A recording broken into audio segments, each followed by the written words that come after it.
साननैल'सो जाथारदोंमोन आं बे सिख्लाजों लाइन मारिनाया फनावहाय साननैल'सो साला एमजे सुवादा आंनि गार्लफ्रेन्डखौसो लाना खारनो मोनबाय बियो मदिनि खिबु सोलाग्रा बिजेपिनि खिबु सोलाग्रा आरएसएसनि खिबु सोलाग्रा लावथियाव गाजोल दोलायलायना लानानै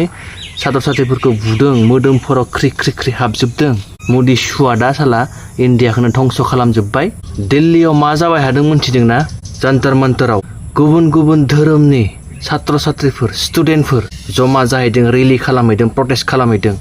गुबुन गुबुन हारिनि सात्र साथ्रिफोर स्टुडेन्टफोर थांनानै रेलि खालामहैदों प्रटेस्ट खालामहैदों मानि थाखाय मोनथिगौ ना मानोना बोसोरफ्रोमबो नीट एग्जाम पेपारा लिक जाबाय थादों स्टुडेन्टफोरा फरायखांनाय जोबनायनि उनावबो जब गैया साकरि गैया जबलेस जाना दोङो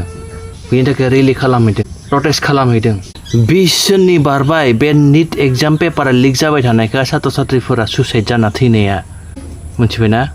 अब्लाबो बे बिजेपि सरकारा जेबो स्ट्रिक्ट एक्शन लाया एजुकेशन मिनिस्टार धर्मेन्द्र प्रधाना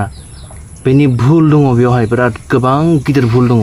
बिजेपि सरकारनि भुल दङ बेवहाय गोबां मदि स्वादनि बिराद भुल दङ गिदिर भुल दङ बेयाव बिसोरो जेबो स्ट्रिक्टलि एक्शन लाया कारापसन जाजोब्बाय पुलिसफोराबो बायजाजोब्बाय गावसोरनि फिसाला फिसाजोजों समान समान सात्र साथ्रिफोरखौ सेंग्रा सिख्लाफोरखौ ओरैबायदि बुदों मोसौखौबो बिदि बुवा सिखावफोरखौबो बिदि बुवा रेपिस्टफोरखौबो बिदि बुवा ओरैबायदि बुदों लावथियाव गाजोल दोलायलायना लानानै सात्र साथ्रिफोरखौ बुदों मोदोमफोराव ख्रि ख्रि ख्रि हाबजोबदों अब्लाबो गारनानै फैयाखै बिसोरो प्रटेस्टखौ रेलिखौ खौसेथि थानानै जुजिगासिनो दङ मानोना सोलायथारनो गोनां जानानै फैबाय इन्डियाननि सरकारखौ प्राइम मिनिस्टारखौ एजुकेशन मिनिस्टारखौ बिसोरनो सेस खालामजोब्बाय आरएसएसफोरानो सेस खालामजोब्बाय हिन्दु मुस्लिम खालामै खालामै खक्ला खालामजोब्बाय दाउदै गला बायदि खालामजोब्बाय इन्डियाखौ गोजोन गैयै असान्ति खालामजोब्बाय नायनानै सोलों बे प्रटेस्टनिफ्राय साला सोरनि खिबुआ बेसेबां गिदिर सोर हमजाखो मबे हटेलाव हमजाखो सोरनि हिन्जावा सोरजों खारखो सोरनि हौवाया सोरखौ लानानै खारखो सानै साथाम लानानै उन्दुदों हटेलावनो मायावनो लाना खारदोंनो सोरखौबा बेफोरसो जोंनिया सोलोंनो गोनाङा बेफोरखौसो नायो जोङो जोंनि बे डेम'क्रेसि कान्ट्रियाव इन्डियायावहाय सिस्टेमफोरा मोजां नंला बेफोर सिस्टेमखौ फोसाबनांगौ होननानै रेलि खालामहैदों प्रटेस्ट खालामहैदों गुबुन गुबुन धोरोमनि सात्र साथ्रिबो थांदों बेयाव गुबुन गुबुन हारिनिफ्राय सात्र साथ्रि थांदों जोंनियालाय मा सोलिगासिनो दङ जोंनि बिदेशियाव ट्रेन्डिङा मा मिथिबायना नों बाथौसो नों ख्रिस्टियानसो नों ब्रह्मसो नों हिन्दुसो सोरनि हौवाया सोरजों उन्दुदों मबे हटेलाव हमजादों सोरनि खिबुआ सोर सिख्लानि खिबुआ सोर आइजोनि खिबुआ गिदिर भाइरेल खालामलागासिनो दङ बाथौआरिफोर ख्रिस्टियानारिफोर नांलायगासिनो दावराव बेसो ट्रेन्डिङा सोरखौ लाना खारदों बेफोरसो ट्रेन्डिङा जोंनियाव मा बर'फोरनि गेजेराव स्टुडेन्ट इउनियन गैला थांनो हायाथ' हाया सापर्टथ' खालामनांगौना मानोथ' रावबो जेबो बुङा बेफोरखौलाय बेफोर मोजां प्रटेस्टनि सोमोन्दै मानो मोजां बुङा मानो भिडिअ लाबोआ मानसिफोरा जोंनिया खालि बेले भिडिअ गुवाहाटियाव सोरबा हमजाबायनो सासे हौवाया हाबा जानाय हौवायानो सानै सिख्लाफोर आइजोफोर लानानै उन्दुगासिनो दङ लांथं भिडिअ लाबाय हगारबाय सोरबा हाबा जाखानाय हिन्जावा सोरजोंबा खारबायनो सोरबा हाबा जाखानाय हौवाया सोरखौबा लाना खारबावबायनो बेफोरसो जोंनिया ट्रेन्डिङा भाइरेला बिटिसिआव बेफोरावसो गोसो होयो जोङो गावदों गाव नांलायनाय बुलायनाय नायनो बालायनाय मुगैलायनाय इन्डियायाव मा जाबाय थादों इनि ना पात्ता खौसेथियाव थानो रोंखाया जोंनि बर'फोरा आरो बे धोरोमनि हिन्दु ख्रिस्टान बाथौ खालामबाय थाग्राफोरा